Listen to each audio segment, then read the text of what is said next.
Pengadilan Negeri Jakarta Selatan pada Kamis 11 Oktober 2022 tidak mengabulkan eksepsi atau nota keberatan tergugat Baikuni Wibowo atas kasus gangguan proses peradilan yang melibatkan tewasnya Brigadir Nopriansah Yosua Huta Barat alias Brigadir J. Sidang PN Jaksel membacakan putusan sela sebagai agenda saat eksepsi ditolak. Nota keberatan penasihat hukum Baikuni Wibowo digugurkan Ketua Mahkamah Agung Afrizal Hadi. Hakim memerintahkan kejaksaan untuk terus menunjukkan bagaimana terdakwa Baikuni Wibowo diduga melakukan obstruction of justice atas kematian Brigadir J. Terkait aspek hukum, majelis hakim menetapkan eksepsi Baikuni Wibowo menjadi pokok persoalan. Materi dakwaan jaksa harus diuji melalui proses pembuktian dengan menggunakan alat bukti, sehingga hal tersebut dikesampingkan. Cuk Putranto yang dituduh melakukan obstruction of justice juga mengalami hal yang sama. Terdakwa Cuk Putranto dalam kasus obstruction of justice terkait pembunuhan Brigadir Yosua. Surat keberatannya alias eksepsi ditolak oleh Majelis Hakim di Pengadilan Negeri Jakarta Selatan. Pada Kamis 11 Oktober 2022, di Pengadilan Negeri Jakarta Selatan dijadwalkan putusan sela atas kasus tersebut. Ketua Majelis Hakim Afrizal Hadi membacakan penolakan dalam kasus tersebut. Cuk Putranto akan melanjutkan sidang ke tahap pembuktian dengan jadwal pemeriksaan saksi akibat penolakan tersebut. Menurut pasal 156 Kitab Undang-Undang Hukum Acara Pidana KUHP, yang menyatakan bahwa sidang harus dilanjutkan sampai ada putusan. Demikianlah adanya. Jadwal pemeriksaan saksi sidang akan dimulai pada hari yang sama dengan Baikuni, yakni Kamis 17 November 2022. Diketahui 7 anggota Polri ditetapkan sebagai tersangka dalam kasus ini karena perusakan dan penghapusan barang bukti termasuk CCTV dalam upaya menggagalkan penyelidikan atas kematian Brigadir J. Mereka adalah Cuk Putranto, Irfan Widianto, Arif Rahman Arifin, Baikuni Wibowo, Hendra Kurniawan, Agus Nurpatria, dan Ferdi Sambo. Mereka semua didakwa melanggar UU ITE nomor 19 tahun 2016, pasal 49 junto pasal 33 subsider, pasal 48 ayat 1, junto pasal 32 ayat 1, dan atau dakwaan kedua pasal 233 subsider KUHP, pasal 221 ayat 1 sampai 2, dan pasal 55 ayat 1 sampai 1. Sementara Ferdi Sambo, Putri Chandrawati, Bribka Riki Rizal, Barada Richard Eliezer, dan Kuat Ma'ruf menjadi tersangka tambahan pembunuhan Brigadir J. Kelima terdakwa saat ini didakwa melanggar pasal 340 tambahan pasal 338 junto, pasal 55 dan 56 KUHP dengan potensi hukuman 20 tahun penjara, hukuman mati atau keduanya.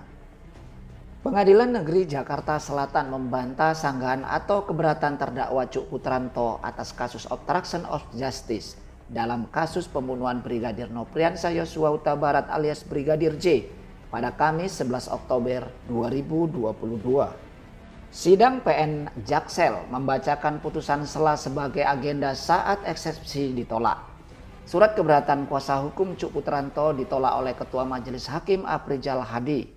Jaksa ditugaskan oleh hakim untuk melanjutkan pembuktian dugaan permintaan penyelidikan atas kematian Brigadir J atas terdakwa Cuk Putranto. Hakim memerintahkan kejaksaan untuk terus menunjukkan bagaimana terdakwa Baikuni Wibowo diduga melakukan obstruction of justice atas kematian Brigadir J. Terkait aspek hukum, majelis hakim menetapkan eksepsi Baikuni Wibowo menjadi pokok persoalan. Baikuni Wibowo dituding melakukan obstruction of justice juga mengalami hal yang sama. Terdakwa dalam perkara menghalang-halangi perkara pembunuhan Brigadir Yosua. Baikuni Wibowo, surat keberatan alias eksepsinya ditolak Majelis Hakim Pengadilan Negeri Jakarta Selatan.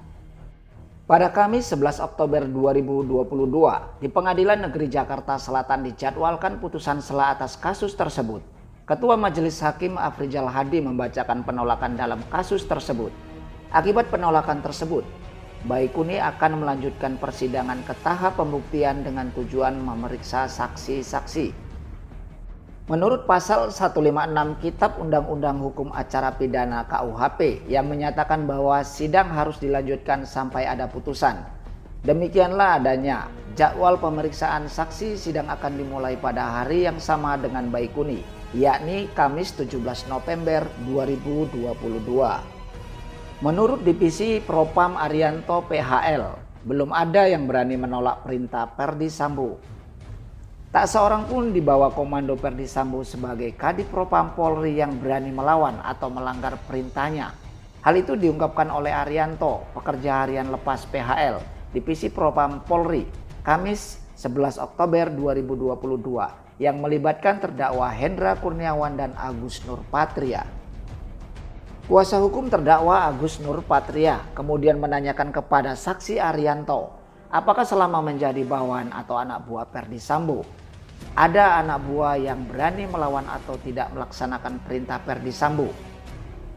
Arianto kemudian menjawab, belum pernah ada yang bisa membantah Perdi Sambo. Menurutnya perintah Perdi Sambo selaku pimpinan kemungkinan besar akan langsung dilaksanakan. Jawaban Arianto kemudian disela oleh Hakim Ketua. Hakim Ketua menambahkan, apabila memang itu perintah dari atasan pasti langsung dilaksanakan oleh anak buah. Arianto kemudian mengubah jawabannya dan memastikan perintah Perdi Sambo pasti dilaksanakan. Namun Arianto mengaku belum pernah mengetahui ada anak buah yang menolak atau melawan Perdi Sambo selama ini. Sebelumnya, Arianto juga sempat ditanya apakah mengetahui kejadian di rumah dinas Perdi Sambo di Duren 3 Jakarta Selatan pada 8 Juli 2022. Ia mengaku tak tahu menahu soal insiden penembakan Brigadir J. Saat Brigadir J dieksekusi, Arianto tengah berada di kantor. Baru pada tanggal 9 Juli 2022, ia datang ke rumah Perdi Sambo di Jalan Saguling karena menerima perintah. Arianto mengungkapkan, ia ditelepon Perdi Sambo pada siang hari hanya untuk membeli makan. Diketahui, Brigadir J menjadi korban pembunuhan berencana yang diotaki Perdi Sambo pada 8 Juli 2022 lalu. Brigadir J tewas setelah dieksekusi di rumah dinas Perdi Sambo, Duren 3, Jakarta Selatan. Pada 9 Juli 2022, setelah diminta mengantar makanan ke rumah Perdi Sambo, Arianto juga disuruh untuk mengambil DVR CCTV rumah dinas Duren 3 yang dibawa Irfan Widianto. Permintaan ini datang dari Cuk Putranto.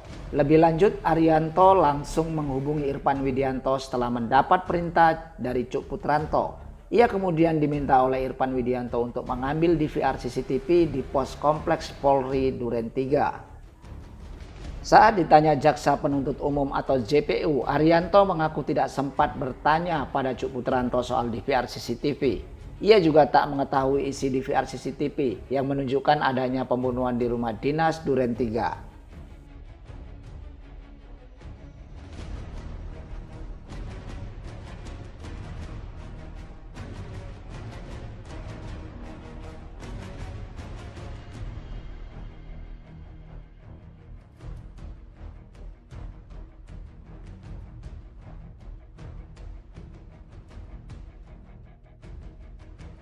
Terima kasih sudah menonton. Jangan lupa subscribe, like, comment, and share. Dan jangan lupa klik notifikasi loncengnya ya agar selalu mendapatkan informasi terbaru dari saya.